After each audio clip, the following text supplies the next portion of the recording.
aqui é o Nilson Alves, esse é o seu canal Nilson Zucchini, iniciando pra você ainda do vídeo, isso mesmo, hoje, que dia da semana é? Hoje é sexta-feira, o dia mais esperado da semana chegou! Hoje é sexta-feira, dia 18 de maio de 2018, 88. Vamos direto às séries!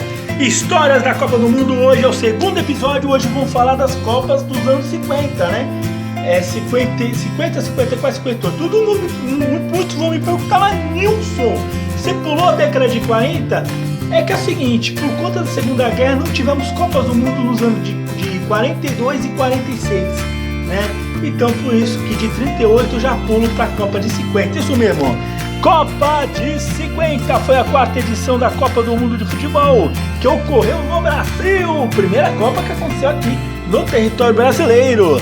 Ocorreu de 24 de junho a 16 de julho, foi sediado na cidade de Belo Horizonte, Curitiba, Porto Alegre, Recife, Rio de Janeiro e São Paulo. Os estádios já estavam prontos na época devido à paixão do brasileiro por futebol que estava crescendo. Foi escolhido por unanimidade como anfitrião na época. Naquela época o futebol já era grande, por conta também que já tinham ido no Brasil, que eu falei no episódio passado sobre a Copa de 38, que era o Leônidas da Silva, né, que foi o Diamante Negro, que foi um primeiro grande ídolo do futebol brasileiro, né, antes dessa geração que eu vou falar na parte de 58, né. Muitos aderem à situação de Getúlio Vargas em sua administração, que incentivava o esporte como extensão da educação para gerir a coisa pública no conteúdo. Deve destacar que o Brasil viu em 1947 a FIFA adiar a competição em um ano, que as seleções da Europa possam se reestruturar caso da Segunda Guerra, que deixou o mundo sem Copas de 38. Foi por causa disso, dos conflitos, que decidiu levar para a América do Sul. A CBD, né, na época a CBF, a CBD, né, era a Confederação Brasileira de Desportos, Colombo colocou impedidos para adiar em um ano a Copa, né? A Copa ia ser 51 e aí passou para 50.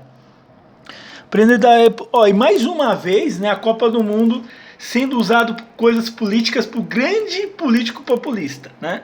A Copa de 50 foi levada por Getúlio Vargas, Getúlio Vargas, que era um grande populista, um grande ditador também. E na Copa de 2014, quem levou a Copa para o Brasil? O Lula. Além de ser um populista, né, um grande populista, também era um ditador, velado, mas era um ditador, né? Tanto é que tá preso, mas tudo bem, isso não vem ao caso, né?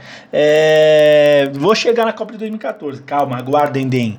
E aí não enfrentou empecilhos em março de 1950, foi feito... Então, por conta disso aí foi construído o estádio do Maracanã, o estádio Mário Filho, que até então foi feito para ser o maior estádio do mundo, para ser o estádio da Copa. Naquela época o maior estádio do Rio de Janeiro era o Campo do Vasco, São Januário. Aí depois virou aí o Maracanã, que é chamado aí pelos antigos, né, de o maior do mundo, né?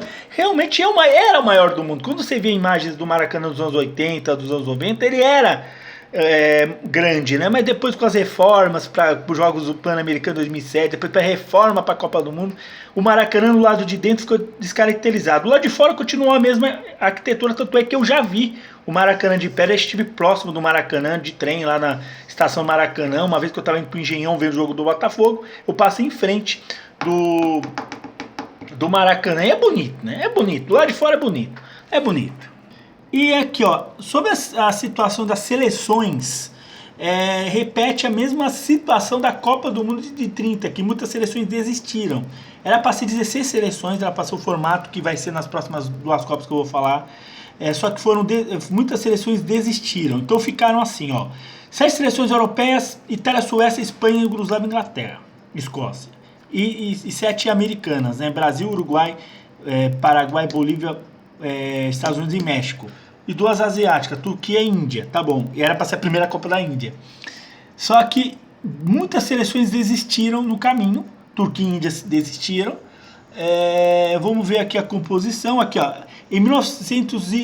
no dia 16 de junho aconteceu no Maracanã, pela excelente campanha, houve um amistoso, né, que eu vi a abertura foi Brasil, 16 de junho. Foi o Brasil, foi o jogo do Brasil. E essa situação do mundo estava complicado, né? Tava uma pobreza na Europa por causa da Segunda Guerra e reconstrução, né?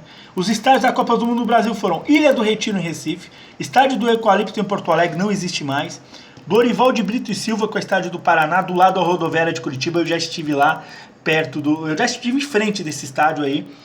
O 7 de setembro, que hoje é o Arena Independência, né? Que é o campo do América, mas o Atlético joga. Pacaembu e Maracanã. Desses estádios, apenas o estádio do Maracanã foi o estádio da Copa 2014, né? Mas o Pacaembu é o único desses estádios que permanece junto com a Ilha do Retiro, o formato, se bem que o Pacaembu mantém o mesmo formato, né? Vamos lá. Aí teve o Maracanaço, né? O que foi conhecido aí a final da Copa do Mundo. O Brasil perdeu de 2-1, o Brasil estava ganhando de 1-0 e o Brasil perdeu de 2-1. Depois eu vou explicar o regulamento. Vamos lá. Aí tiver um grupo A, o Brasil ficou em primeiro lugar, Yugoslávia em segundo, Suíça em terceiro, México em quarto. Aí beleza. É o grupo com 4. Aí teve outro grupo com 4 que é Espanha, Inglaterra, Chile e Estados Unidos. Aí tem um grupo com 3. Aí começa a ter um grupo com 3, que aí já teve uma desistência. Suécia, Itália e Paraguai. Aí teve um grupo que só teve um jogo, que é o grupo 4, Uruguai, que venceu 8-0 a Bolívia. O Uruguai foi campeão mundial de 50 com menos jogos em relação ao Brasil. O Brasil fez 5 jogos, o Uruguai só fez 3 jogos. Aí teve não é 3 jogos não, cara, era quadrangular.